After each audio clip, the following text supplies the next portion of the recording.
Indian Armed Forces, backbone of India. Always ready for situation. Welcome to Tech Year Spot, where you get all the information on interesting topics and blogs on it to read. If you are not subscribed yet, then you are missing out something. So, here we go. The Indian Armed Forces are under the management of the Ministry of Defence of the Government of India. With strength of over 1.4 million active personnel, it is the world's second largest military force and has the world's largest volunteer army. Let's start with the Indian Army. The Indian Army is the land-based branch and the largest component of the Indian Armed Forces. The President of India is the Supreme Commander of the Indian Army, and its professional head is the Chief of Army Staff, who is a 4-star general. 2 officers have been conferred with the rank of Field Marshal, a 5-star rank, which is a ceremonial position of great honor. The Indian Army originated from the armies of the East India Company, which eventually became the British Indian Army, and the armies of the princely states, which were merged into the National Army after independence. The units and regiments of the Indian Army have diverse histories and have participated in a number of battles and campaigns around the world, earning many battle and theatre honours before and after independence. Some important operations done by Indian Army. Sino-Indian War 1962. The main cause of this war was a dispute over the sovereignty of the widely separated Aksai Chin and Arunachal Pradesh border regions. Aksai Chin, claimed by India as part of Kashmir and by China as part of Xinjiang, contains an important road link that connects the Chinese regions of Tibet and Xinjiang. China's construction of this road was one of the triggers of the conflict. In 1962, the Indian Army was ordered to move to the Tagla Ridge, located near the border between Bhutan and Arunachal Pradesh and about 3 miles, 4.8 kilometers, north of the disputed McMahon Line. Meanwhile, Chinese troops had also made infiltration into Indian held territory, and tensions between the two reached a new high when Indian forces discovered the road constructed by China in Aksai Chin. After a series of failed negotiations, the People's Liberation Army attacked Indian Army positions on the Tagla Ridge without giving any warning. On the 12th of October, Nehru gave orders for the Chinese to be expelled from Aksai Chin. However, poor coordination among various divisions of politicians and government, and the late decision to mobilize the Indian Air Force in vast numbers, gave China a crucial tactical and strategic advantage over India. On the 20th of October, Chinese soldiers attacked India from both the northwest and northeast, and captured large portions of Aksai Chin and Arunachal Pradesh. As the fighting moved beyond disputed territories, China called on the Indian government to negotiate. However, India remained determined to regain lost territory. With no agreement in sight, China unilaterally withdrew its forces from Arunachal Pradesh. Now the dividing line between the Indian and Chinese forces was named the Line of Actual Control. Indo-Pakistani War of 1965. A second confrontation with Pakistan took place in 1965. Although the war is described as inconclusive, India had the better of the war and was the clear winner in tactical and strategic terms. Pakistani President Ayub Khan launched Operation Gibraltar in August 1965, during which Pakistani paramilitary troops infiltrated into Indian-administered Kashmir and attempted to ignite anti-India agitation in Jammu and Kashmir. Pakistani leaders believed that India, which was still recovering from the Sino-Indian War, would be unable to deal with a military thrust and a Kashmir rebellion. India reacted swiftly and launched a counter-offensive against Pakistan. In reply, on the 1st of September, Pakistan launched Operation Grand Slam, invading India's Champ-Jaurian sector. In retaliation, the Indian Army launched a major offensive all along its border with Pakistan, with Lahore as its prime target. Indian Army officer next to a destroyed Pakistani Sherman tank after the Battle of Asal Uttar. Initially, the Indian Army met with considerable success in the northern sector. After launching prolonged artillery barrages against Pakistan, India was able to capture 3 important mountain positions in Kashmir. By the 9th of September, the Indian Army had made considerable inroads into Pakistan. India had its largest haul of Pakistani tanks when an offensive by Pakistan's 1st Armoured Division was blunted at the Battle of Asal Uttar, which took place on the 10th of September near Khemkaran. The biggest tank battle of the war was the Battle of Chavinder, the largest tank battle in history after World War II. Pakistan's defeat at the Battle of Asal Uttar hastened the end of the conflict. 2016 Surgical strikes on Kashmir. On the 18th of September 2016, a Fedayeen attack was made by 4 armed militants on an army base near the town of Uri. 19 Indian Army soldiers were killed. India accused Jaish-e-Mohammed, a Pakistan-based terrorist organization, on the 29th of September 2016. The India Army announced that it conducted surgical strikes against militant launch pads across the line of control in Pakistani-administered Kashmir and inflicted significant casualties. Indian media reported the casualty figures variously from 35 to 70 killed. Partial footage of the strikes was released to the Indian media on the 27th of June 2018 as proof of the strike. The incident triggered the 2016-2018 India-Pakistan border conflict, which ended on the 16th of June 2018 with both India and Pakistan agreeing on a ceasefire. Now time for some deadly weapons that are present in Indian Army. Arjun tank. The Arjun is a third-generation main battle tank developed by India's Defence Research and Development Organisation, DRDO, for the Indian Army. The Arjun features a 120mm main rifle gun with indigenously developed armor-piercing fiend-stabilized discarding sabot ammunition, one PKT 7.62mm coaxial machine gun, and a NSVT 12.7mm machine gun.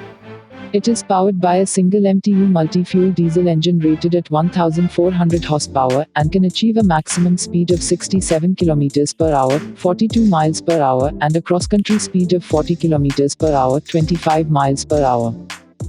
Dhanush howitzer. The Dhanush is a 155mm towed howitzer used by the Indian Army. The gun completed development trials in 2018 and was approved for series production in 2019. Indian Army has ordered 114 guns and the total order size could increase to 414 guns. These are only few examples and there is a huge collection of weapons that can bring the enemy on its knee. Second comes the Indian Air Force. The Indian Air Force IAF is the air arm of the Indian Armed Forces. Its complement of personnel and aircraft assets ranks fourth amongst the air forces of the world. Its primary mission is to secure Indian airspace and to conduct aerial warfare during armed conflict. It was officially established on the 8th of October 1932 as an auxiliary air force of the British Empire which honoured India's aviation service during World War II with the prefix Royal. After India gained independence from the United Kingdom in 1947, the name Royal Indian Air Force was kept and served in the name of Dominion of India. With the government's transition to a republic in 1950, the prefix Royal was removed. Some important missions. Kargil War 1999. On the 11th of May 1999, the Indian Air Force was called in to provide close air support to the Indian Army at the height of the ongoing Kargil conflict with the use of helicopters. The IAF strike was codenamed Operation Safed Sagar. The first strikes were launched on the 26th of May, when the Indian Air Force struck infiltrator positions with fighter aircraft and helicopter gunships. The initial strikes saw MiG-27s carrying out offensive sorties, with MiG-21s and later MiG-29s providing fighter cover.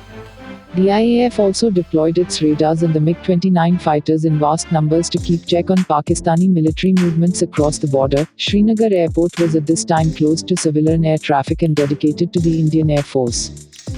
On the 27th of May, the Indian Air Force suffered its first fatality when it lost a MiG-21 and a MiG-27 in quick succession. The following day, while on an offensive sortie, a Mi-17 was shot down by 3 Stinger missiles and lost its entire crew of 4. Following these losses, the IAF immediately withdrew helicopters from offensive roles as a measure against the threat of Man-Portable Air Defense Systems (MANPAD). On the 30th of May, the Mirage 2000s were introduced in offensive capability, as they were deemed better in performance under the high-altitude conditions of the conflict zone. Mirage 2000s were not only better equipped to counter the MANPAD threat compared to the MiGs, but also gave IAF the ability to carry out aerial raids at night. The MiG-29s were used extensively to provide fighter escort to the Mirage 2000. Radar transmissions of Pakistani F-16s were picked up repeatedly, but these aircraft stayed away. The Mirages successfully targeted enemy camps and logistic bases in Kargil and severely disrupted their supply lines. Mirage 2000s were used for strikes on Muntur Dhalo and the heavily defended Tiger Hill and paved the way for their early recapture. At the height of the conflict, the IAF was conducting over 40 sorties daily over the Kargil region. By the 26th of July, the Indian forces had successfully repulsed the Pakistani forces from Kargil. 2019 Balakot airstrike. Following heightened tensions between India and Pakistan in the wake of the 2019 Pulwama attack allegedly carried out by Jaish-e-Mohammed that killed 46 servicemen of the Central Reserve Police Force, a group of 12 Mirage 2000 fighter planes from the Indian Air Force carried out airstrikes on alleged GEM bases in Chakoti and Muzaffarabad in the Pakistan-administered Kashmir. Furthermore, the Mirage 2000s targeted an alleged GEM training camp in Balakot, a town in the Pakistani province of Khyber Pakhtunkhwa. Pakistan claimed that the Indian aircraft had only dropped bombs in the forest area, demolishing pine trees near the Jabba village, which is 19 kilometers away from Balakot. Deadly aircrafts. HAL Tejas. HAL Tejas is an Indian single-engine, delta-wing, fourth-generation fighter jet, multi-role light fighter designed by the Aeronautical Development Agency (ADA) and Hindustan Aeronautics Limited (HAL) for the Indian Air Force and Indian Navy. It came from the Light Combat Aircraft (LCA) program, which began in the 1980s to replace India's aging MiG-21 fighters. In 2003, the LCA was officially named Tejas. Tejas has a tail-less compound delta-wing configuration with a single dorsal fin. This provides better high-alpha performance characteristics than conventional wing designs. Its wing root leading edge has a sweep of 50 degrees, the outer wing leading edge has a sweep of 62.5 degrees, and trailing edge has a forward sweep of 4 degrees. It integrates technologies such as relaxed static stability, fly-by-wire flight control system, multi-mode radar, integrated digital avionics system and composite material structures. It is the smallest and lightest in its class of contemporary supersonic combat aircraft. Dassault Rafale. The Dassault Rafale, French pronunciation Rafale, literally meaning gust of wind and burst of fire in a more military sense, is a French twin-engine, canard delta-wing, multi-role fighter aircraft designed and built by Dassault Aviation. Equipped with a wide range of weapons, the Rafale is intended to perform air supremacy, interdiction, aerial reconnaissance, ground support, in-depth strike, anti-ship strike and nuclear deterrence missions. The Rafale is referred to as an omnirole aircraft by Dassault. MiL-Mi-24.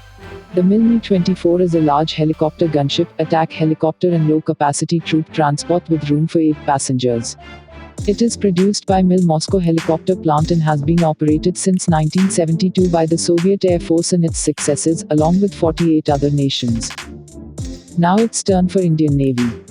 The Indian Navy is the naval branch of the Indian Armed Forces. The President of India is the Supreme Commander of the Indian Navy. The Chief of Naval Staff, a 4-star admiral, commands the Navy. The primary objective of the Navy is to safeguard the nation's maritime borders, and in conjunction with other armed forces of the Union, act to deter or defeat any threats or aggression against the territory, people or maritime interests of India, both in war and peace. Through joint exercises, goodwill visits and humanitarian missions, including disaster relief, Indian Navy promotes bilateral relations between nations. Some important operations done by Indian Army. In the 21st century, the Indian Navy has played an important role in maintaining peace for India on the maritime front, in spite of the state of ferment in its neighborhood. It has been deployed for humanitarian relief in times of natural disasters and crises across the globe, as well as to keep India's maritime trade routes free and open. The Indian Navy was a part of the Joint Forces exercises, Operation Parakram, during the 2001-2002 India-Pakistan standoff. More than a dozen warships were deployed to the northern Arabian Sea.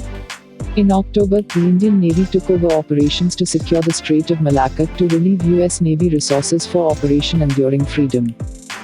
The Navy plays an important role in providing humanitarian relief in times of natural disasters, including floods, cyclones and tsunamis. In the aftermath of the 2004 Indian Ocean earthquake and tsunami, the Indian Navy launched massive disaster relief operations to help affected Indian states as well as Maldives, Sri Lanka and Indonesia. Over 27 ships, dozens of helicopters, at least 6 fixed-wing aircraft and over 5,000 personnel of the Navy were deployed in relief operations. These included Operation Madad in Andhra Pradesh and Tamil Nadu, Operation Sea Waves in the Andaman and Nicobar Islands, Operation Castor in Maldives, Operation Rainbow in Sri Lanka and Operation Gambhir in Indonesia. Gambhir, carried out following the 2004 Indian Ocean tsunami, was one of the largest and fastest force mobilizations that the Indian Navy has undertaken. Indian naval rescue vessels and teams reached neighboring countries less than 12 hours from the time that the tsunami hit. Lessons from the response led to decision to enhance amphibious force capabilities, including the acquisition of landing platform docks such as INS Jalashwa, as well as smaller amphibious vessels. In February 2011, the Indian Navy launched Operation Safe Homecoming and rescued Indian nationals from war-torn Libya. Between January-March, the Navy launched Operation Island Watch to deter piracy attempts by Somali pirates off the Lakshadweep archipelago. This operation has had numerous successes in preventing pirate attacks. During the 2015 crisis in Yemen, the Indian Navy was part of Operation Rahat and rescued 3,074 individuals, of which 1,291 were foreign nationals.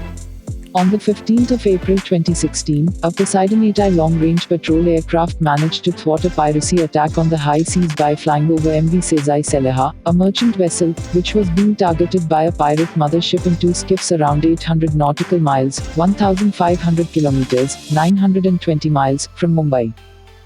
Indian submarines and ships. Arihant-class submarine. The Arihant class, Sanskrit for Slayer of Enemies, is a class of nuclear-powered ballistic missile submarines being built for the Indian Navy. They were developed under the 90,000 crore rupees (13 billion United States dollars) Advanced Technology Vessel (ATV) project to design and build nuclear-powered submarines. The vessels are classified as strategic strike nuclear submarines by India. INS Kalvari S-21. INS Kalvari S-21 is the first of the 6 Skorpion-class submarines currently in service with the Indian Navy. It is a diesel-electric attack submarine which is designed by DCNS, French Naval Defense and Energy Company, and was manufactured at Mazagon Dock Limited in Mumbai. INS Vikramaditya. INS Vikramaditya is a modified KF-class aircraft carrier and the flagship of the Indian Navy, which entered into service in 2013. Renamed in honor of Vikramaditya, a legendary emperor of India. The conclusion for the topic is India never attacks first, but if someone think of attacking, then India won't allow him, her to pursue their dream and can defeat any enemy with its power. So, guys, that's all about this topic. Don't forget to like, share and subscribe. That's all for this video. I hope you all like it. Please follow us on Instagram, Facebook and Twitter. The links for the following are given in description. Thank you.